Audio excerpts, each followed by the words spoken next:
Kumusta kayo lahat, mga kaibigan, mga kamag-anak? Mayroon akong ibabahaging kwento sa inyo. Ito'y totoong kwento ng buhay ni Jeremias Cumbis. May isa akong paboritong laro. Nababalitaan ko, dito daw sa SM Santa Rosa, mayroon daw dito. Alamin natin kung ano itong paborito kong laro. Alam niyo, nung ako binata pa, dumating ako dito sa Laguna. Nagtrabaho po ako sa isang bulingan.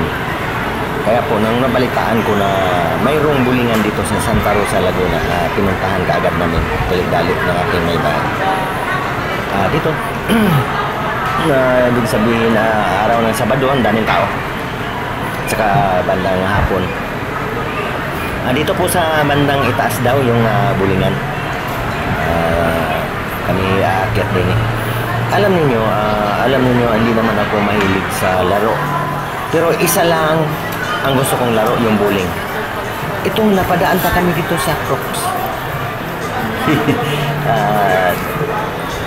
Akala ko, kaya bumili dito ng chinilas. Ito. Nung nakita ko yung mga tag price, dali-dali kong tinawag ang aking asawa. Sabi ko, hindi kayang wala tayong budget na yan. Magkano yan? Magkano halaga? Kaya mga guy. Tinanong ko siya kung magkano halaga niya. Ang kaya ko, yung tig-ano lang tig 100. Dito pala, 3,000 plus. May kamahalan pala mga kaibigan na. Crocs. Kala ko, mga 100 lang. Sige, Crocs, original. Ikot-ikot muna. Hindi rin hindi ko pa alam kung saan banda ritong yung bulingan na hinanap ko. Ayan, silpi muna. Alam niyo, itong Santa Rosa, Laguna, pagdating ko ng Laguna, ano pa lang ito? Palayan ito, itong SM. 80s. Dumating ako ng Laguna, 1980. Binatang-binata ka. Tanang video. Okay, pareho kaming nagbablog ng aking may bahay. Ikot pa rin ang ikot. Hindi pa rin namin matagpuan ang bulingan. Basta yung mga lahat ng sports na pinapunta namin. Akit pa ulit. Third floor pala ito. Kala ko second floor lang. Ayan, pag nagbibideo kayo dito sa escalator, ingat po kayo mga kaibigan kailangan kabisado mo yung hakbang mo dyan pagdating sa taas kasi baka madapa. Yan po ang yan may bahay hapit din sa pagbibideo. Yan yan pagkakakuang mo dyan talagang siguraduhin mo susulyapan mong mabuti. At saka dapat pagka yung gano'n nagsushooting ka na habang nasa escalator, ang iyong cellphone mayroong handle. Sana kasi baka mamaya bigla mong mabitawan tapos hindi ka pa maka-video, sira pa yung cellphone mo. Dito yata ang bulingan. Paikot-ikot na kami talagang hindi pa mahanap kasi hindi matandaan kung saan talaga saktong ito napadaan naman kami dito sa may nainggit tuloy ako, may mga bisikleta dito yung bisikleta ko luma na sa kanilang yan paghandaan natin yan medyo wala may budget tayo dyan. Parang dito banda daw kami nagtanong na sa mga gwardiya kung saan talaga. Ayun, pag dinungawan mo dyan sa baba iba-ibang mga palaruan kasi dito.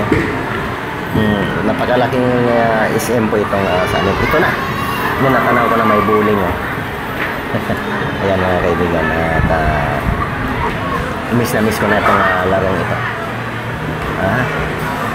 Ito may billiard din pero hindi ako masyado dyan sa billiard.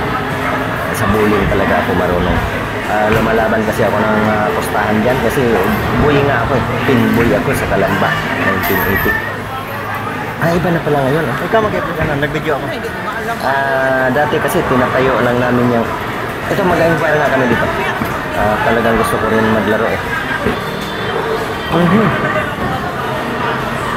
Step 1 Ang haba daw ng pila.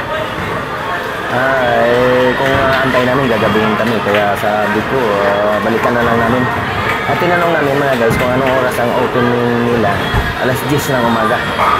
Ayun, babalikan na lang namin to. At alam niyo, habang nandito kami, nanonood muna kami.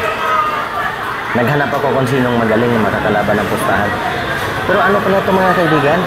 Pin. Ang master ko yung duckpin, yung maliit lang na bola. Pero siyempre paglaro din naman ako yan. Ay dati nga akong pinboy eh. Ngayon matik. Ayan, nakikita mo. Huwag kayong basta-basta titira na kung hindi kayo marunong huwag bumaba yung matik yan. Ayan dalawang bola lang mga kaibigan ng isang frame, ng isang ano yan. Uy, ano ba ito si ate? Kanal ang tinira. Magulang marunong yun si ano ko yan. Pero dapat yan, ang score talaga yan. Isang tira ng ubos. 10 points agad yun. 10 kasi yung pin yan.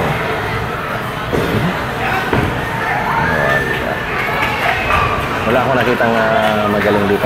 Puro visitors lang ito. Kasi alam niyo, sumasali ako sa mga tournament dati niya. Yung maliit yung maliit. Pero ayan na. Tapusin na muna natin video. Babalikan na lang natin itong bulingan na ito. Yung tamang oras. Sige, maraming salamat Ingat po tayo.